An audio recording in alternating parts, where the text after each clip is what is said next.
Ouch!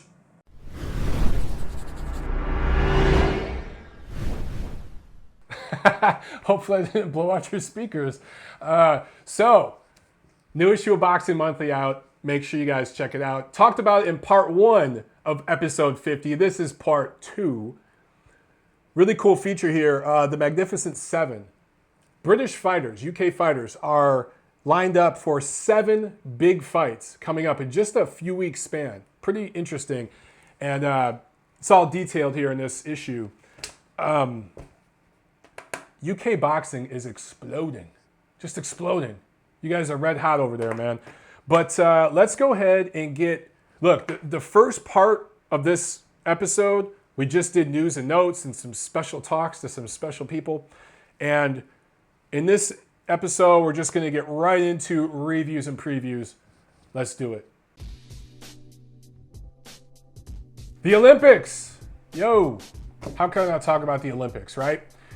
Look, I have a little bit of issues with, actually a lot of issues with the way the IOC, the International Olympic Committee, runs things and takes advantage of poor people in third world countries. I'm just not one of those guys that's really huge on the Olympics, but we're going to talk a little bit of Olympic boxing. For those of you who don't know the way it's all structured, look, there's 10 divisions for men, 3 divisions for women. There's 2 bronze medalists in every division because the two winners of the semifinal round fight for a gold and silver. The 2 losers, they just get bronze medals. I don't know why they don't have those 2 fight to determine a bronze medal round. I think it's dumb, but that's the way they do it. So you have 13 golds, 13 silvers, 26 bronze medals for 52 total medals. Now, in terms of overall medals, Uzbekistan had 7 total, 3 gold. Cuba had 6 total, 3 gold. France had 6 as well, 2 of each color, 2 gold, 2 silver, 2 bronze. Kazakhstan and Russia had 5 total. China had 4. The USA and Great Britain had 3 total, 1 in each color. Here's the thing, though. There's a couple of little factors here. If you remove the 3 women's divisions, and just look at the 10 men's divisions, Uzbekistan and Cuba dominated. They had 7 and 6 total medals, like I said, right? They didn't have any medalists for the female boxers. So when you look at it that way, Uzbekistan and Cuba were really the class of these Olympics because France, a couple of their medals were females. USA, Great Britain, they had female gold medalists. So it kind of lowers, what they did in the men's pool. For USA to get 2 male boxing medalists, Shakur Stevenson and the kid that got Nico Hernandez that got the bronze. Shakur Stevenson got the silver. That was a big deal. Clarissa Shields, the American middleweight, got her 2nd gold medal. That was a really big deal. I think it'll be interesting to see if American promoters go after her because I think she's a great story. I think she's very marketable. I really could see her having a little bit of crossover appeal and success. Maybe Al Heyman and PBC would go after her or something. With their platform and the whole PBC thing on national TV, where Clarissa Shields has been a feature on, a couple times now, that'd be an easy transition, a marketable transition. It'd make business sense. So that'll be interesting. For Shakur Stevenson, he lost to a more experienced, more grown-up Cuban fighter in a gold medal match. For the Cuban, I believe it was his 2nd gold medal in his 2nd division. He moved up in weight. What I liked about Stevenson is he bawled after that loss, man. He cried on camera. He cried ringside. He was really, really beside himself. I like that. Some of you guys are making fun of that. What the hell is your problem? The kid wanted to win that badly. He's only 19 years old. He was emotional. He was upset that he didn't win the gold medal. I like that. I like that kind of passion. So I think he's going to be okay as a pro. They need to take him real slow, though. A lot of holes. But for him and Nico Hernandez and some of the other guys, there's some potential there. As far as the story of this Olympics, I thought there were several robberies. thought the Kazakh fighter, Vasily Levitt, was robbed. He was a heavyweight, robbed in a gold medal match against a Russian fighter. I thought he should have won that. But the absolute robbery was this Irish fighter, Michael Conlan, who was robbed again against a Russian fighter. I see a pattern. I'm just saying. The Russians did pay a lot of money for those Winter Games. I'm just saying. But Michael Conlan got robbed, and he flicked off the judges afterwards. And in a internationally broadcast interview, he dissed the Amateur International Boxing Association, AIBA, and just said amateur boxing stinks. I think those were his words exactly. I thought that was great. I think more people, when they get robbed, should speak out that way. Be a dick. If ever there's a moment where you're allowed as an athlete to just be an absolute asshole, it's when you get robbed like that. You know? Everyone saw he got robbed. So I don't think anyone's going to hold it against him that he flicked off the judges. Now, maybe when he goes pro and somebody asks him about it, he can look back and he'll be like, oh, I was young and I regret doing it. He'll have to do the politically correct thing. But no one would take offense to any fighter who got egregiously robbed like that, throwing a fit. And he didn't even throw a fit. He just flicked them off and spoke the truth during the interview. What's ironic is that the Russian fighter he got robbed against was so beat up in that fight, he had to withdraw from the semifinal match against Shakur Stevenson. So Stevenson got to just waltz into the gold medal match without having to fight. I thought that robbed boxing fans of what would have been a good, entertaining scrap between Shakur Stevenson and Michael Conlan. I think that would have been a really entertaining fight. But it is what it is. And, for Ireland, they didn't medal at all in boxing in these Olympics. So that really, really hurt them. At least, the Kazakh fighter, Vasily Levitt, the heavyweight, he got a silver medal, and Kazakhstan did okay. But for Ireland, man, they got robbed, and they didn't even get a medal. So that hurts. That really, really hurts. What I find funny is the AIBA suspended a couple of judges. They didn't give the names. They didn't say which judges. But after a couple of these really shitty decisions, they suspended some judges. But they didn't go back on the decisions. In fact, before these Olympics, they had outlawed or banned appeals. So guys like Levitt, Conlan, and others, that were some close decisions, couldn't even appeal a decision. Now I know 90% of appeals are complete bullshit. They're in fights that could go either way or whatever. But when you're just blindly robbed, man, you're not even allowed to appeal. That's crazy. Had Conlan been able to appeal, let's say, had his people been able to appeal, when the Russian fighter withdrew from that semifinal match, well, guess what? Perhaps they could have reviewed that appeal and said, you know what? Yeah, we got it wrong. Go ahead and put Conlan in there. And you could have got another shot. You know what I'm saying? For them to outlaw appeals and then to suspend judges but not tell us who they were or to not go back on any of the decisions, it's a racket, man. It's just a racket. But that's pretty much my take on Olympic boxing. Oh, you know what? One last thing, and then I'll move forward with this. A lot of people made a big deal about pros being allowed in these Olympics and the 10-point must system and no headgear. All these pros are going to kill everyone. Oh my! The pros went 0-3 in these Olympics. To my knowledge, I think there were only 3, and they all lost their first fight. There were a couple of cuts, but for the most part, I don't even know if there was a knockout. I don't even know if there was a legitimate knockout in these Olympics. Correct me if I'm wrong, guys. I didn't watch a lot of them, especially the early, preliminary rounds. But to my knowledge, there were no knockouts, no concussions, only a couple of cuts. A couple of guys they had to withdraw from fights because of cuts. That's the breaks. But overall, no one got hurt really, really seriously. And there were no concussive monster knockouts. And the pros didn't whoop up on these kids. So all that hysteria, which I told you was a bunch of bullshit, Now you can see it was a bunch of bullshit. Everything's fine. All right, let's talk about some of these fights, okay?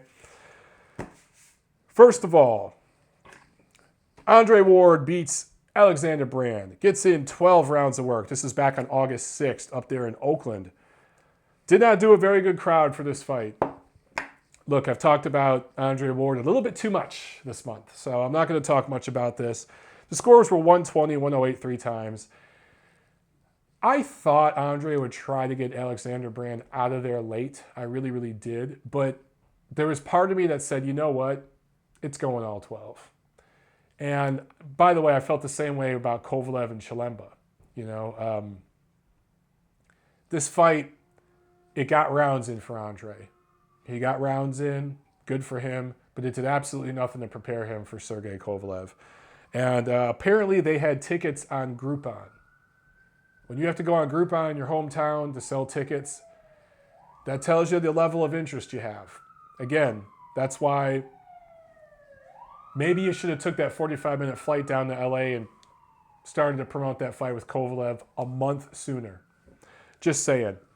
Also, let's see. We had Vyacheslav Shabranskyy, light heavyweight contender, score a third-round knockout over Oscar Rojas at the LA Fight Club.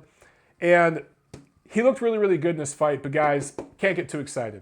This opponent, not very good. Shabranskyy has improved. I followed him at the World Series of Boxing. He fought for the LA Matadors here in Los Angeles for the first season, I believe, of the World Series of Boxing when LA had a team. Rough around the edges, but always brought it, always fun to watch. They've refined him. His trainers now have kind of refined him. He boxes better, boxes more smoothly, but I still don't know if this is a guy that's going to win a title one day. I still need to see more. Golden Boy Promotions is talking about putting him in there with either Jean Pascal or Sullivan Barrera next. For my money, I'd go Sullivan Barrera first and then go after Jean Pascal. But if he fought those two guys next year, that'd be huge, huge, huge, huge. And if he passes those tests, we might really have something here at light heavyweight. Moving further up, big baby Miller, Jarrell Miller. Heavyweight, super, super heavyweight, almost 300 pounds heavyweight, scores a third-round stoppage over Fred Kassi. Kassi claimed that he injured his right hand and retired after the third round. But Miller was starting to whoop up on him a little bit. It wasn't going to be long before he got him out of there. Look, I like Jarrell Miller. Some people have said he's the East Coast Chris Arreola. I completely disagree with that. He's more skilled than Arreola. He's a more natural heavyweight. He's much stronger, much, much stronger. And I think his personality is similar to Chris in the way that he talks a lot of trash. He's dynamic. He's funny. But he's got to get that weight down, man. He's got skills. And he could, just because of his size and his skills and his comfort in the ring, he has this comfort, this ease about him in the ring. I think he could give a lot of heavyweights a lot of trouble. But, man, he's got to get down to at least 270s, something like that. I think 296 for this fight. Too much. Too freaking heavy. Errol Spence scores a destructive knockout over, I think it was a sixth-round knockout, over Leonard Bundu. And this was a big story because this had 6 million viewers. It did a 6 million viewers. Some people have said that the actual number was closer to 5 million. I don't know. Either way, it was a record for PBC. Now, we have to be objective here.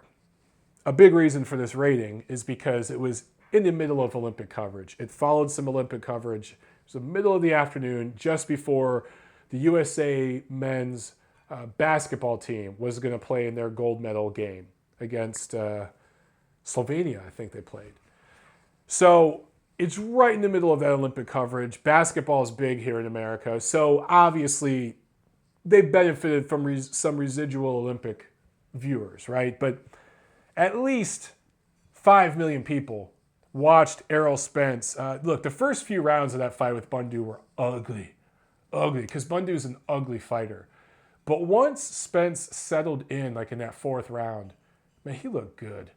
Errol Spence is probably the best, not even probably, he's the best future prospect for PBC. And it just sucks that when you had this many people watching, this wasn't some kind of doubleheader with maybe Spence being the co-feature and Danny Garcia fighting, even if it is an Andre Berto. Something like that where you could say, look, in the future, we're going to take Errol Spence and put him in there against Danny Garcia, you know? So that those millions of fans, the ones who actually really paid attention and saw that crazy knockout stoppage by Spence, because, man, he is a good finisher. When he smells blood, he's like a shark, right? I like that in a prospect, man.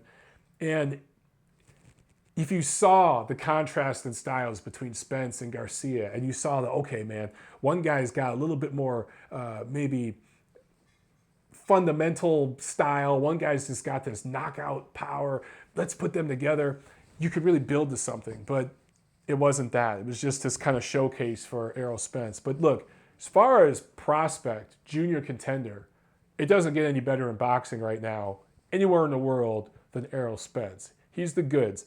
We got to see how he takes a shot. We'll find out. But, man, for now, I like what I see with him.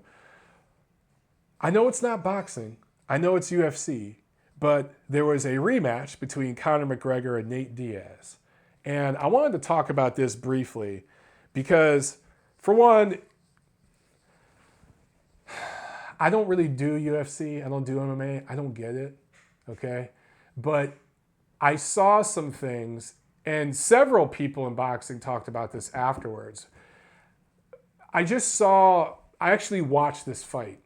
Not because I bought it or whatever, but some friends of mine were showing it. They were, getting the pay-per-view, and they were having a party, and they were like, hey, man, if you want to come over, I know it's not boxing, Mike, but if you want to come over, it's like, okay, cool.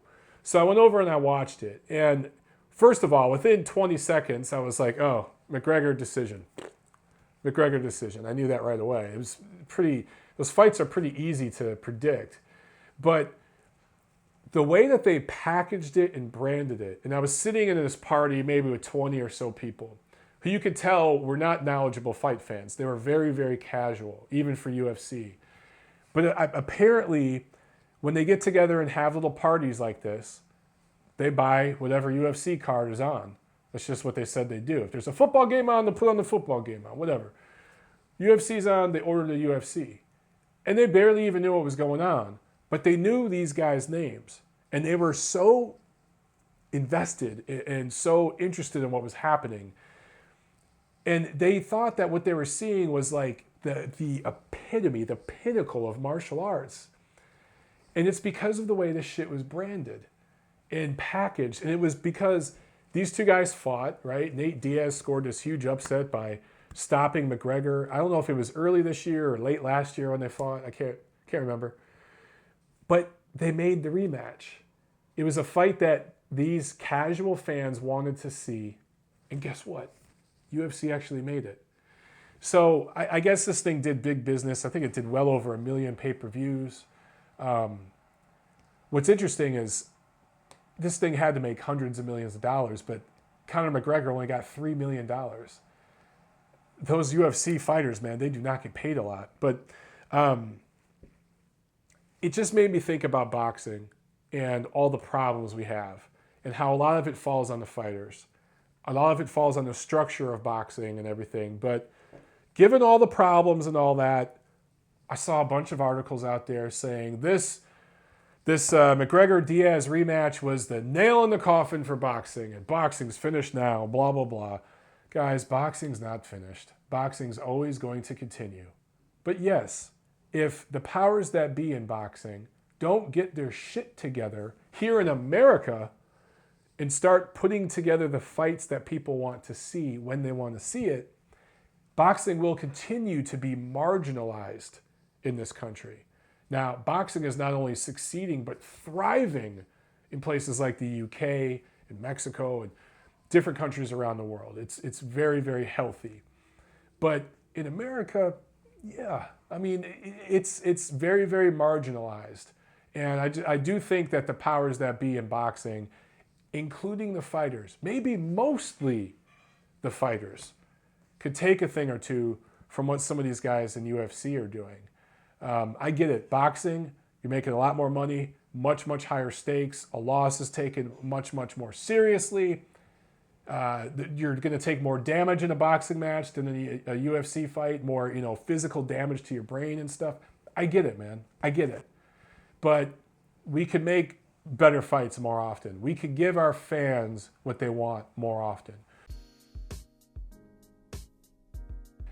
So on Friday, September 9th, it's the rematch we've all been waiting for. Danny Jacobs, Sergio Mora. Explosion. Fireworks. What's funny is, even though I'm joking, their first fight was pretty damn good. There was some explosions and fireworks. They had a pretty good round, a round of the year candidate.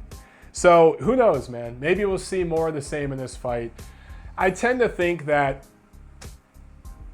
this rematch, it should go more according to script, with Jacobs starting slow, measuring Mora, and breaking him down systematically and getting him out of there maybe at the mid to late rounds. That's how it should go.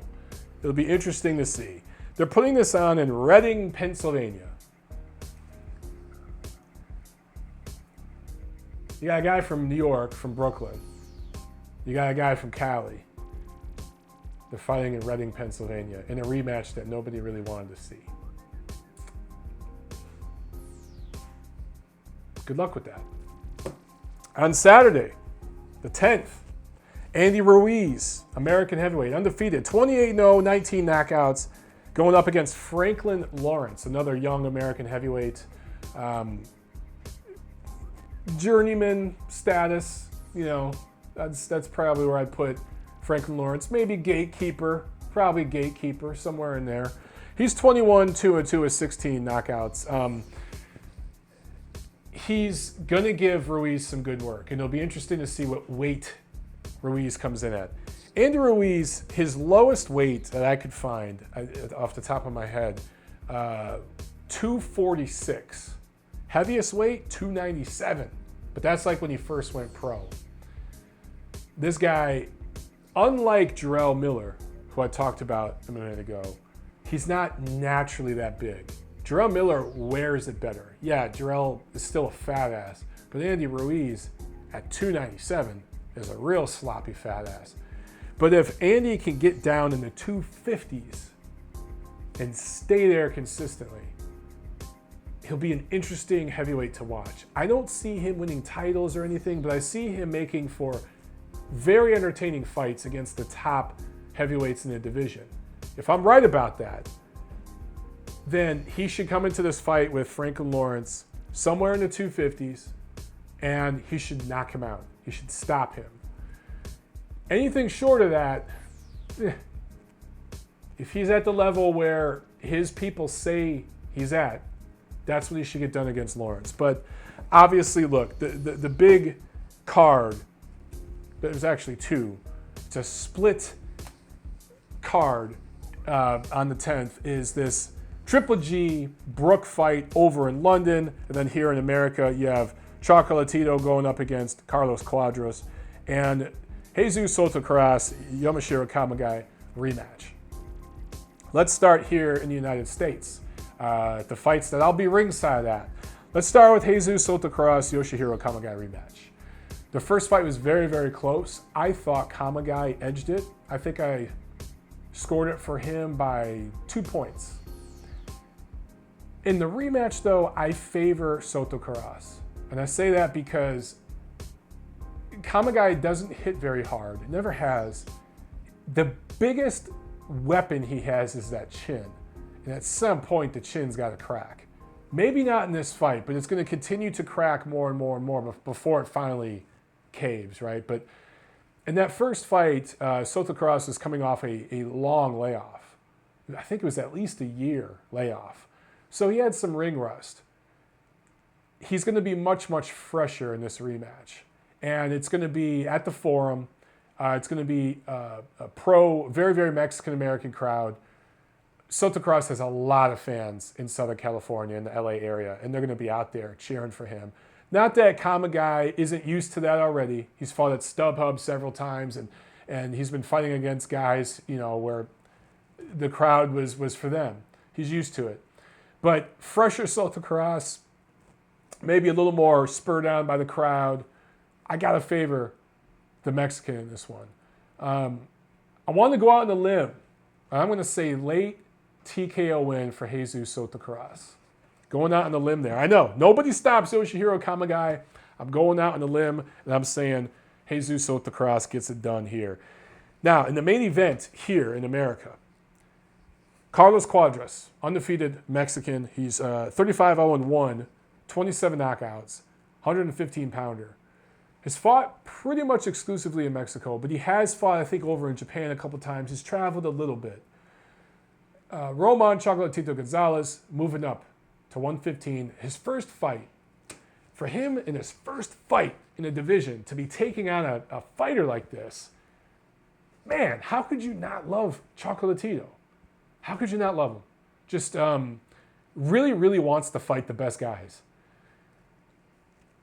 A lot of people are thinking, because they've never heard of Cuadras, that this is going to be just a walk in the park for Gonzalez. He's going to steamroll to his 4th title in the 4th weight class. I don't think so. I'm making a bold prediction right here. This is going to be the toughest test of Roman Gonzalez's pro career. Cuadras is really going to challenge him. And I think this is going to be a very, very good, entertaining fight. I still think Chocolatito wins. I think he wins by decision. But I think it's going to be close. I think Cuadras is going to win some rounds. And I think there's going to be some give and take here. And we're going to see, look, Cuadras is a lot bigger than Gonzalez. We're going to see Chocolatito marked up a little bit at the end of this fight. He's going to be marked up on his face a little bit. He's going to show some wear and tear in this one. But it should be fun. But again, I like Gonzalez. He was at the Golovkin media workout that I went to last week up in Big Bear, California. And he looked pretty good. Didn't do a workout or anything. He's all business in camp. He's just about doing his thing. But he came in there and talked to us for a second. Seems in good spirits. He said that he wanted to win this 4th title for his hero, Alexis Arguello, who also is from Nicaragua. And he won 3 titles in 3 divisions, failed in his attempt to win a title in a 4th division against Aaron Pryor twice. Fought and lost to Aaron Pryor twice. So for Chocolatito, this is a real, real big thing for him and his country, and to pay homage to his hero, to get that 4th title in a 4th weight class, something no other fighter from his country has done. So I just think he's got that extra motivation behind him. I think he's going to pull it off.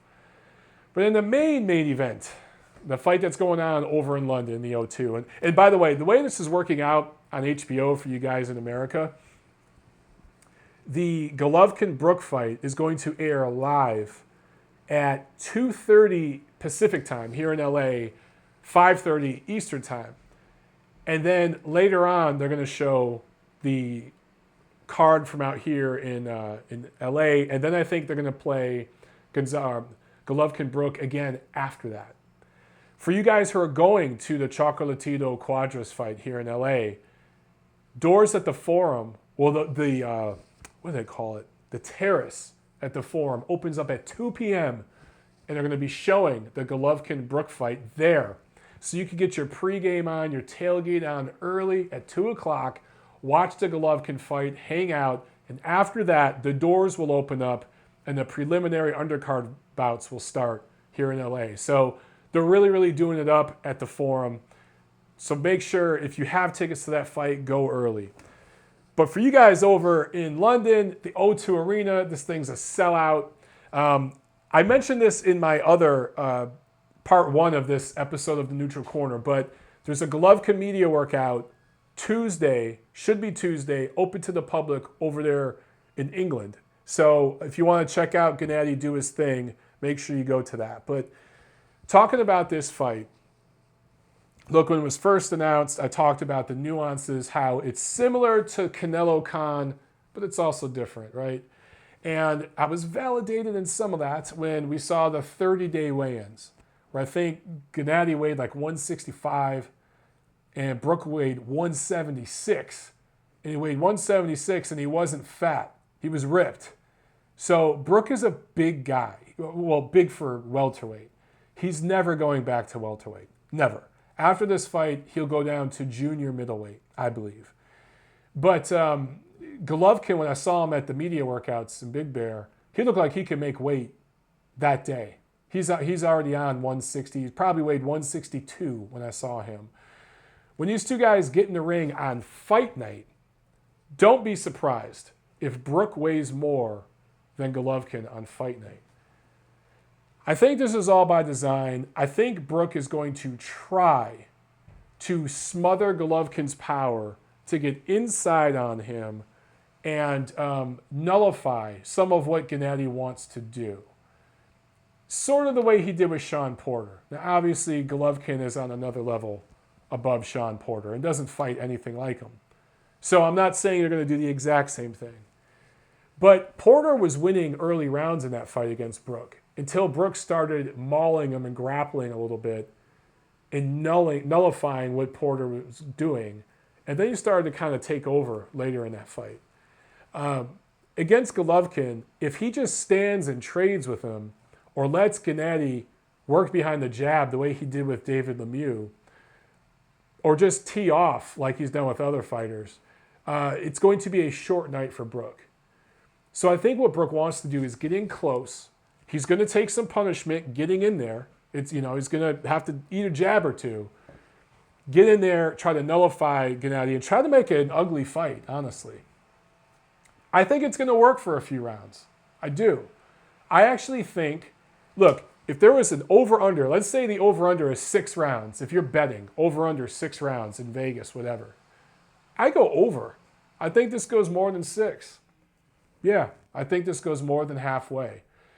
But eventually, I think that as Brook tries to work his way in, he's going to get softened up more and more. Gennady's going to start to time him more and more. And as the rounds go on, Brook's going to slow down. And that attack, I just don't know if Brook has that second, third dimension. Maybe he does, but maybe he doesn't have that third, fourth, fifth dimension. I think Gennady does. I think Gennady has more levels, bigger, stronger guy, and I just think he wears him down. I think we're looking at a 7th or 8th round TKO stoppage for Gennady Golovkin. And I talked to Tom Loeffler just last week. The plan is they would like to fight again in December. So I think what's going to happen, if they can find an opponent, that's the big thing. If Team Golovkin can find an opponent, they will fight again in the USA in December. I think that Brook will go down to 154 pounds after this. By the way, I don't see a one-punch concussive knockout the way Amir Khan was knocked out. Brook does not have the defensive liabilities that Amir Khan has. I see an accumulation stoppage, maybe the ref jumping in and stopping it, maybe multiple knockdowns, maybe catching Brook on the ropes and teeing off until the ref comes in and splits him up. I see that kind of stoppage here. But let me know what you guys think, man. TNC is back, baby. Let me know what you guys think. Comment, like, share, subscribe, all that good stuff. I'll see you at the fights.